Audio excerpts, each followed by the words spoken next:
வணக்கம் மக்களே, வணக்கம். சற்று முன் கிடைத்திருக்கக்கூடிய ஒரு முக்கியமான தகவல் ஒன்றை தான் பார்க்க போகிறோம் மக்களே.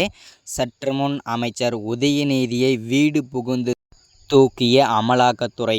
என்ன காரணத்திற்காக விளையாட்டுத்துறை அமைச்சராக இருக்கக்கூடிய அமைச்சர் உதயநிதியை அதிரடியாக அமலாக்கத்துறை கைது செய்திருக்கிறார்கள். அதுவும் வீடு புகுந்து கைது செய்திருக்கிறார்கள். அப்படி என்ன தவறு செய்துவிட்டார் அமைச்சர் உதயநிதி அவர்கள்? இதனால் முதல்வர் ஸ்டாலின் பேரதிர்ச்சியில் உறைந்து போயிருக்கிறார். கதறி கதறி அழும் முதல்வர் ஸ்டாலின். அது மட்டும் இல்லாமல் முக்கியமான காரணம் இருந்தால் மட்டுமே அமலாக்கத்துறை கை வைப்பார்கள். அதில் எந்த விதமான மாற்று கருத்தும் கிடையாது.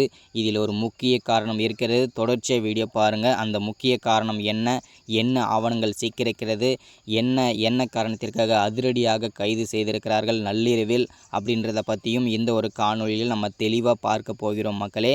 அது மட்டும் இல்லாமல் கள்ளக்குறிச்சி மாவட்டத்தில் நேர்ந்த கோர சம்பவத்தை பற்றியும் இந்த ஒரு காணொலியில் கடைசியாக பார்ப்போம்.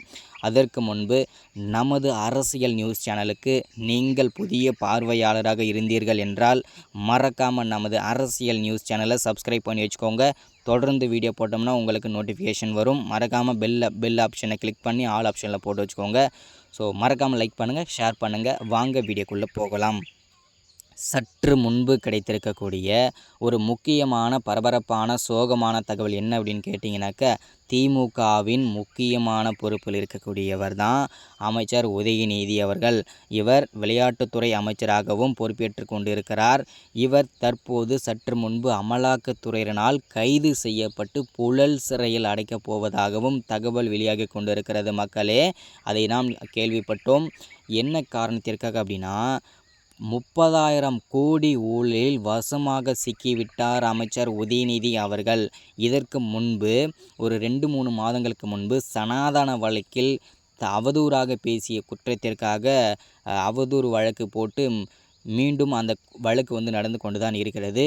மீண்டும் இந்த 30,000 கோடி ஊழல் வழக்கில் அமைச்சர் உதயநிதி அவர்கள் சிக்கியிருப்பது பெரும் அதிர்ச்சிக்குள்ளாயிருக்கிறது மக்களே. அது மட்டும் இல்லாமல் தற்போது கள்ளக்குறிச்சி மாவட்டத்தில் நேர்ந்த கோர சம்பவத்திலும் அமைச்சர் உதயநிதிக்கு பெரும் பங்கு இருக்கிறது என்று சொல்லிட்டு பல ஊடகங்களிலும் பல அமைச்சர்களும் எதிர்க்கட்சி தலைவர்களும் பார்த்திங்கனாக்கா பேசிக்கொண்டு தான் இருக்கிறார்கள். செய்திகள் வெளிக்கொண்டு தான் வந்து கொண்டு இருக்கிறது மக்களே. அப்படி என்ன தவறு செய்திருக்கிறார் அப்படின்னு பார்த்தீங்கன்னாக்கா, கள்ளச்சாராயம் விற்றதிலும் இவருக்கு முக்கிய பங்கும் இருக்கிறது என்றும் எதிர்பார்க்கப்படுகிறது. தெளிவாக அதில் உறுதிப்படுத்தியிருக்கிறார்கள். தொடர்ச்சியாக இதுதான் அப்டேட் கொடுத்து வந்து கொண்டிருப்பது மக்களே. இந்த மாதிரி அரசியல் பற்றின அப்டேட் தொடர்ச்சியாக வேணும்னு நினச்சிங்கன்னா, இந்த வீடியோட தொடர்ச்சி வேணும்னு நினச்சிங்கன்னா அடுத்த வீடியோவில் தொடர்ச்சியாக பேசுகிறேன். மறக்காமல் லைக் பண்ணுங்கள், ஷேர் பண்ணுங்கள்.